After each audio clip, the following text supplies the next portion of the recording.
Hello, everybody, and first to the markets. Stocks are mixed after coming off of a record week. Let's get the read from Nicholas Wealth Management CEO David. Nicholas, David, great to see you. Thanks for being here. It looks today like the markets are kind of digesting that AI surge of last week. What are investors waiting for? Is there something this week that they're waiting to either jump up or down again? You know, I think this is somewhat of a pause for markets. I think the run that we've seen, David, it's been so impressive, but there's been some outliers. Obviously, Nvidia, we've spent a lot of time discussing. For the S&P, this 5,000 level, it really doesn't mean a whole lot, but it was psychological, right? Can the S&P break above 5,000? The AI push put us there, but earnings are really behind us. This is a decently good earnings season. It wasn't the best that we've seen, but it was pretty good. So I think there's not really a big catalyst in the short term. I think the Fed, we have PCE numbers that are going to be coming out here soon. I think that will play, but really, I think it's between now and the elections. It's just as long as there's nothing crazy that happens for the economy, for the market, I think we've seen about as good as this market is going to get, at least for the first part of the year. Now, David? We have been focusing on Nvidia, of course, for obvious reasons, but there are others in the Magnificent Seven. You got Microsoft, Meta, Alphabet, Tesla, Apple, and Amazon. That is the Magnificent Seven. But get this, accounting, those seven stocks account for 75% of the S&P 500 gains this year. Are we too focused on just those seven stocks?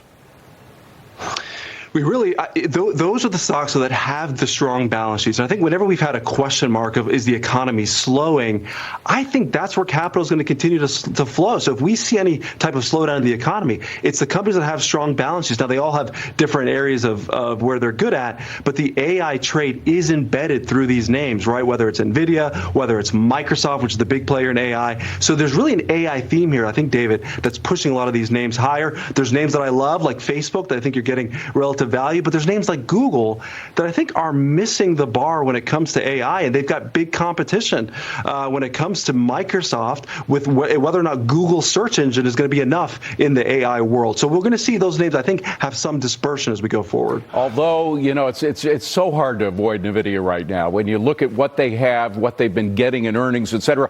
Their earnings, though, even though a lot of people say it's overvalued, their earnings are the same value right now that you could get from Intel. I think it's about 31 times earnings for both Nvidia and Intel. If you had a choice between those two stocks, what would you be buying right now?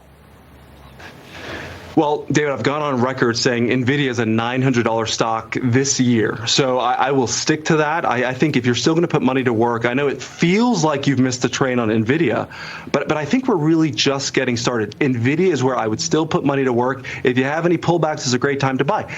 But I still think you could confidently put money in a name like Nvidia. I know I mentioned Facebook. I like Facebook. I like Microsoft. Those three names are ones that I think are going to continue to do well and provide value for investors this year. There's an old guy named Warren Buffett who's done pretty well over the years, and surprisingly, he is holding a huge amount of cash right now. The question is why. You know, he's been known to get in on the downside when everybody's panicking, et cetera, and buy up certain things that are undervalued or issue stock in certain ways that a lot of people don't have the money to do. What do you think he's waiting for? Do you believe that he sees some big downward turn coming?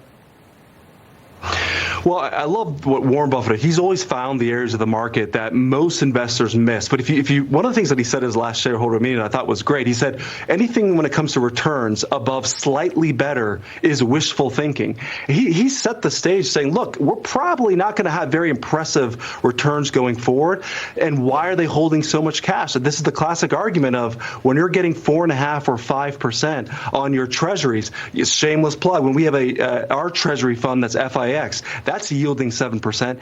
It is this risk-reward trade-off for the market. But if you look where he's been buying, David, just look at Occidental Petroleum. Yeah. He's looking at energy names. And right. I think the market is sleeping on energy. I think that's where, if you're looking for another trade, I know it's boring, but I think the energy trade makes a lot of sense. I think Warren Buffett's in on that trade as well. By the way, that's what he's buying. He's selling Apple, though, which is kind of interesting. He's selling more Apple than a lot of people are right now. So he's making he's worth watching because he has a pretty good track record. David, thank you so much.